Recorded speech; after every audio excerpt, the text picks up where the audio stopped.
Hello, everybody. It's Marianne Bailey with the Hip Senior Podcast, Book Edition. Today, I am so overjoyed to have Leslie Davis on the platform. She is the author of You Can't Eat Love. How many times have we all tried to find love at the bag of a bottom of chips? Leslie, welcome to the podcast.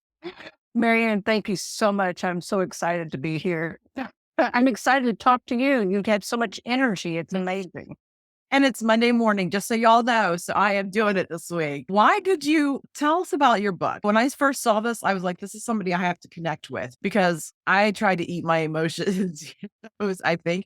And subconsciously, I never knew that until I started talking to you. I'm sure there are other people out there that don't even know that they're doing that and can get a lot of wisdom and knowledge from this book of yours. First of all, a lot of people ask me, where did the name come from? You Can't Eat Love. And I tell people it all came about a couple of years ago when I was making a pie for Mother's Day. I didn't do Mother's Day very well. Anyway, I was sitting down with this piece of pie and I was reflecting what this pie meant to me. And it just really hit me that love was not in the food that I was using to fill up what I come to call a myself sized hole in my heart.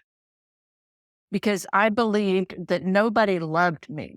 I believed I was unlovable. And what it boiled down to, and the realization all over a piece of pie, was the only person who didn't love me was me. Ouch. And I had a myself sized hole in my heart that I had been filling with food for years and years and years. Food was my drug of choice. Yes, I use that phrase because a lot of people use different other drugs to numb their feelings. But the Right. other thing was, I was not allowing myself to experience emotions because I had been taught that emotions were how many times do you express an emotion and somebody tells you you shouldn't be feeling that way? So then it causes you to question your feelings. Or they tell you you're spiraling or whatever, just to Right keep. thin skinned, Yeah. fill in the blank. So I came to the realization that for me, I had been using food instead of feeling.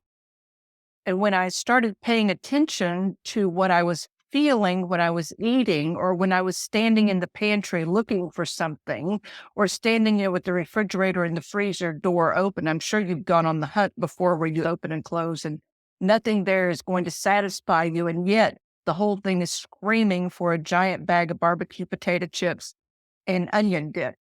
And that's the only thing that's going to stop the pain. But that's not true. However, what I also came to recognize is when I would overeat the food, then I would feel shame. And I could sit in shame all day long. I knew how to do shame.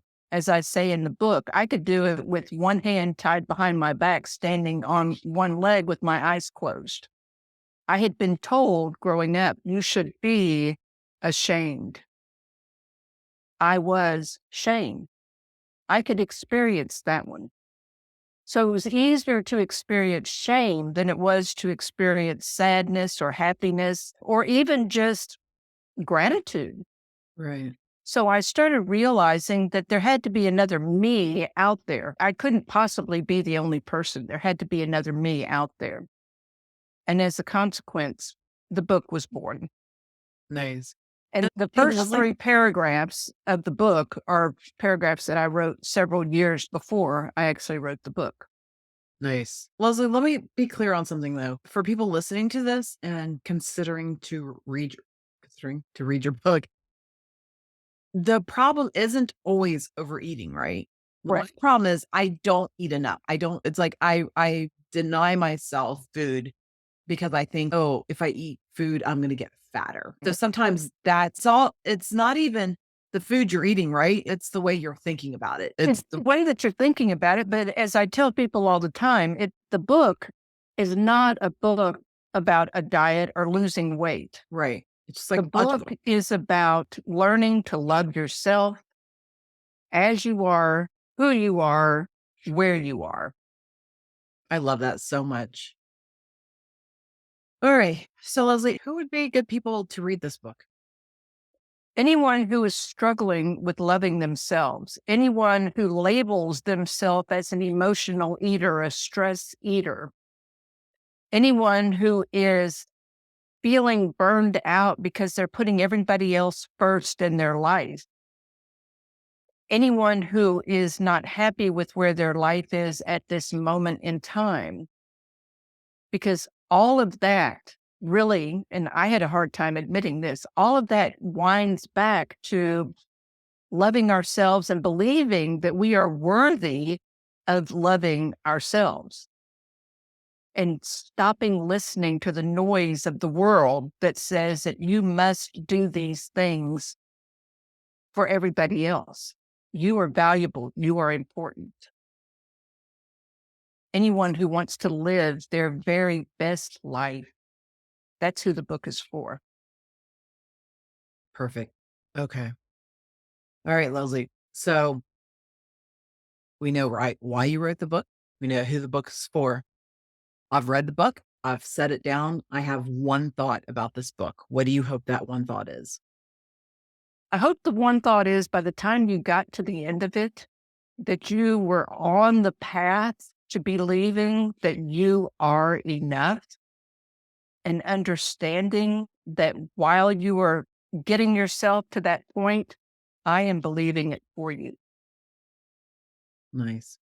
Leslie, thank you so much for reading this book. I'm sure that it's going to change many people's lives. And you guys head over, purchase that book, buy it for somebody that you love that could use this book as well. It would make a great gift. If somebody bought this for me, that would just be like the ultimate sign of love, that somebody is really looking out for me and cares about me enough to buy me a book like this. So I'm sure that people in your life would enjoy that as well. Leslie, thank you so much for joining us today. Thank you, Marianne. I've enjoyed it. Thank you. Have a great day.